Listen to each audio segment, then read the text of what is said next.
आमतौर पे देखो ये सुनने में आता है कि रिश्ते में इंटीमेसी से प्यार बढ़ता है, रिश्ता मजबूत होता है, लेकिन बहुत से लोग इंटीमेसी क्या होती है इसे समझ ही नहीं पाते हैं। तो ऐसे में सवाल ये उठता है कि इंटीमेसी आखिर चीज क्या है। तो दो लोगों के पर्सनल रिलेशनशिप के बीच जो नजदीकियां होती हैं उसे ही इंटीमेसी कहते हैं।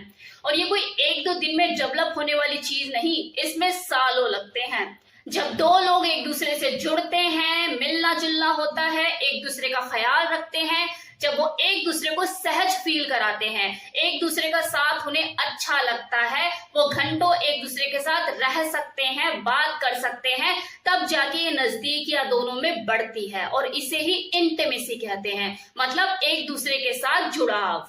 इंटीमेसी का मतलब सिर्फ दो लोगों का शारीरिक रूप से जुड़ना ही नहीं, बल्कि इसका मतलब भावनात्मक और मानसिक रूप से भी जुड़ना होता है।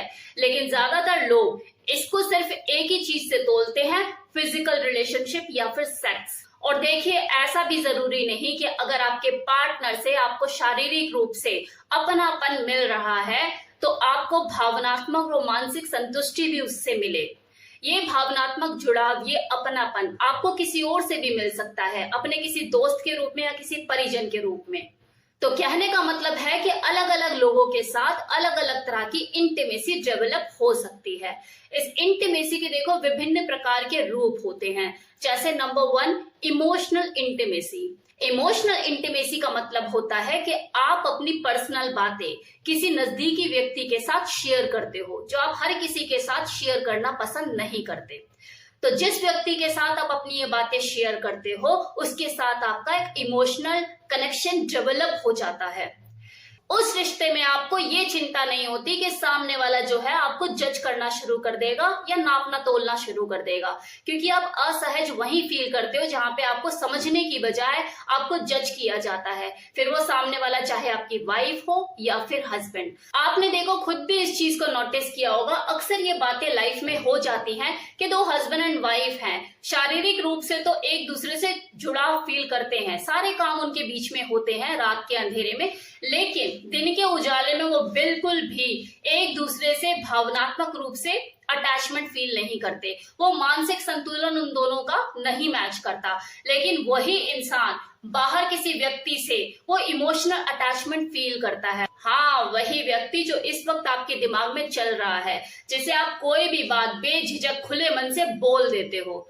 भले उससे आपका शारीरिक जुड़ाव नहीं है, लेकिन भावनात्मक और मानसिक रूप से आप उससे जुड़े हुए हो, जिसके बारे में आप मन ही मन कई बार ये भी सोचते हो कि यार यही है वो बंदा जो मुझे समझ सकता है, या यही है वो जो मुझे समझती है।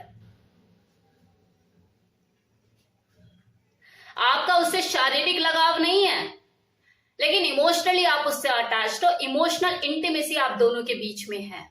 Now second is intellectual intimacy. Intellectual intimacy का मतलब होता है ये जानने की कोशिश करना कि सामने वाले के दिमाग में आखिर चल क्या रहा है, और उसी के हिसाब से अपने दिमाग में उसके लिए एक मैप तैयार हो जाना। इसे आप दूसरे तरीके से ऐसे समझिए कि मान लो कि आप किसी से फर्स्ट टाइम मिलते हैं, कोई अननोन है, लेकिन उससे बात करते हुए आपकी जो मेंटल वेवलेंथ है वो ऐसे मैच करती है कि आपकी सोच, विचार, आपकी समझ, सब कुछ का एकदम कनेक्शन हो जाता है, और आपको लगता है यार इसे कुछ समझाने की जरूरत ही नहीं पड़ती, ये तो 2 मिनट में मेरे को मतलब जो मैं कहना चाहती हूँ या कहना चाहता हूँ 2 मिनट में मेरे बोलने से पहले समझ जाता है। इस तरह का इंटेलेक्चुअल बॉन्ड आपका डेवलप होता है। ज्यादातर आप देखोगे कि जो बड़ी बड़ी कंपनी होती है, उनके जो असिस्टेंट मैनेजर होते हैं, जो टीम लीडर होते हैं, उनके सबॉर्डिनेट्स के साथ एक अच्छे रिलेशनशिप मेंटेन होते हैं। वो उनके पर्सनल लाइफ में अच्छे दोस्त भी होते हैं। क्यों? क्योंकि उनका इंटेलेक्चुअल कनेक्शन बहुत बेहतर ढंग से डेवलप हो चुका होता है। बिजनेस भी उनका ग्रो हो रहा होता है कंपनी का, क्योंकि वो इंटेलेक्चुअल इंटीमेसी उनकी जबरदस्त होती है, तो बिजनेस अच्छा कर पाते हैं, तो वो एक पर्सनल लाइफ में अच्छे दोस्त भी बन जाते हैं। ये जो कमाल होता है ये इंटेलेक्चुअल इंटीमेसी का ही होता है। Now third point is physical intimacy. Physical intimacy का मतलब साफ है कि अगर किसी व्यक्ति का आपके पास आना, आपको छूना, आपको स्पर्श करना, आपके नजदीक आना शारीरिक रूप से आपको अच्छा लगता है, आपको सुखद महसूस कराता है, तो इसका मतलब आपकी उसके साथ फिजिकल इंटीमेसी है। मतलब आपको उस इंसान के साथ फिजिकल होना अच्छा लगता है, और इसके लिए आपको भावनात्मक जुड़ाव की भी ऐसी कोई खास जरूरत नहीं होती, क्योंकि जो लोग सबकी बात नहीं कर रही, जो लोग प्रोस्टिट्यूट के साथ सेक्स करते हैं वहां पर फिजिकल इंटीमेसी तो होती है, शारीरिक रूप से आप किसी से जुड़ाव फील कर रहे हो, इमोशंस नाम की तो चीज होती ही नहीं वहां पे, किसी कोई इमोशनल बॉन्ड आप उसके साथ महसूस करते हो? ऐसा लगता है कि यार इसके साथ मैं सेक्स कर रहा हूँ, इसे घर भी लेके जाऊंगा, दुल्हन बनाऊंगा? नहीं होता ना।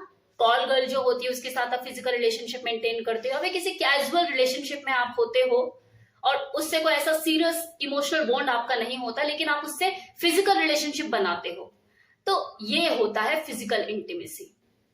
Now fourth is experimental intimacy. जब आप किसी के साथ क्वालिटी टाइम बिताना पसंद करते हो, मान लो आप सीसीडी में बैठे हुए हो और उससे गपशप मार रहे हो, राइट, हाथ में कॉफी का ग्लास है और तू अपनी सुना मैं अपनी सुना रहा हूँ, लाइक गपशप हो रही है। वो आपका बॉस भी हो सकता है, आपका सबॉर्डिनेट भी हो सकता है, आपका कोई क्लोज फ्रेंड भी हो सकता है, जस्ट नॉर्मली अपने experiences day to day life के आप शेयर कर रहे हो, बस मस्ती मजा चल रहा है, तो वो एक्सपेरिमेंटल इंटीमेसी होती है। यार आ जाना, चल बैठते हैं गपशप मारेंगे, लाइक दैट, इस तरह की चीजें। तो ये तो थे इंटीमेसी की वो 4 रूप जो मैंने आपको बताए, इमोशनल, इंटेलेक्चुअल, फिजिकल, एक्सपेरिमेंटल। अब है कि किसी भी रिलेशनशिप को चलाने के लिए, बनाए रखने के लिए इस इंटीमेसी का महत्वपूर्ण योगदान होता है। अगर मैं हस्बैंड वाइफ के रिलेशनशिप की बात करूं तो इसमें ना केवल फिजिकल इंटीमेसी बल्कि इमोशनल इंटीमेसी का भी इंपॉर्टेंट रोल होता है, ये इसका खाद पानी होता है।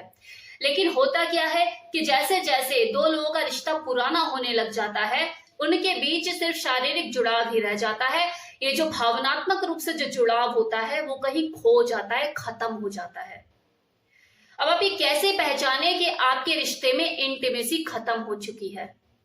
तो अब यहां से मेरी बात को ध्यान से सुनिएगा कि जब 2 लोग एक दूसरे से हर बात को छुपाना शुरू कर दें, बोलने से पहले 10 बार सोचने लग जाएं, तोलना मोलना शुरू कर दे, ज्यादा जजमेंटल हो जाए, तो समझो कि अब आप रियल नहीं रहे, अब आप फेक हो चुके हैं, आपका रिश्ता फेक हो चुका है, क्योंकि आप वही बोलना चाहते हो जो आपका पार्टनर सुनना चाहता है। इसे ही कहते हैं लैक ऑफ इंटीमेसी, जो कि आपके सेक्स और रिलेशनशिप को भी प्रभावित करती है। क्योंकि जब 2 लोगों का एक दूसरे के प्रति भावनात्मक रूप से जुड़ाव खत्म हो जाता है, तो ये जो सेक्स होता है ये भी एक तरह से कार्य की तरह लगता है कि हाँ चलो साथ में रहते हैं तो करना पड़ता है, कर लेते हैं, वरना अगली पता नहीं क्या सोचेगी, अगला पता नहीं क्या सोचेगा।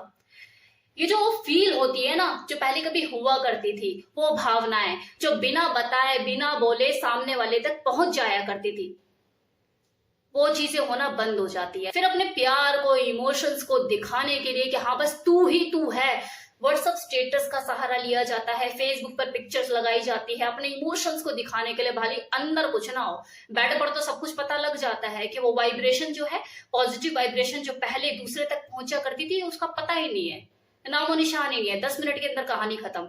लेकिन इंस्टाग्राम पे, व्हाट्सएप पे बड़ी बड़ी मतलब कोटेशंस और बड़े बड़े इमोशंस के लंबे लंबे वो लिख दिए जाते हैं कि you are my life, you are my wife. सबके साथ नहीं कह रही, हर कोई अपने दिल पे ना ले, लेकिन अक्सर ऐसा होता है, खासकर ये शादी के कुछ 5-10 साल के बाद ये चीजें होनी शुरू हो जाती है कि जो रिलेशनशिप होता है ना, उसमें रियलिटी कम और फेक चीजें ज्यादा होने लग जाती हैं। लास्ट में देखो मैं यही कहूंगी कि जब आप किसी व्यक्ति से भावनात्मक रूप से जुड़कर सेक्स करते हैं तो आपको किसी दूसरे की चाहत नहीं होती, वरना आपकी शारीरिक भूख तो कुछ टाइम के लिए शांत हो जाती है, लेकिन आपका मन हमेशा भटकता रहता है। और जब आपका मन किसी दूसरे के साथ लग जाता है, उसके साथ आपका इमोशनल बॉन्ड बहुत ज्यादा स्ट्रांग हो जाता है, फिर वो शारीरिक रूप से भी उसके साथ जुड़ जाता है। इसलिए 2 लोगों के बीच में इमोशनल इंटीमेसी का होना बहुत जरूरी है, और ये मैरिड कपल की लाइफ का महत्वपूर्ण बिंदु है। सिर्फ फिजिकल इंटीमेसी पे डिपेंड मत रहिए कि हाँ हम दोनों शारीरिक रूप से जुड़े हुए हैं, भावनात्मक रूप से भी एक दूसरे से जुड़िए, ये बहुत जरूरी है। अब है कि 2 लोग अपने बीच में खत्म हो रही इस इंटीमेसी को कैसे बढ़ाएं, तो ये पार्ट 2 में, वो भी कब, जब आप मुझे कमेंट सेक्शन में लिख के बताएंगे कि आपको ये वीडियो पसंद आया और आप ये जानना चाहते हैं कि इंटीमेसी को कैसे बढ़ाया जाए।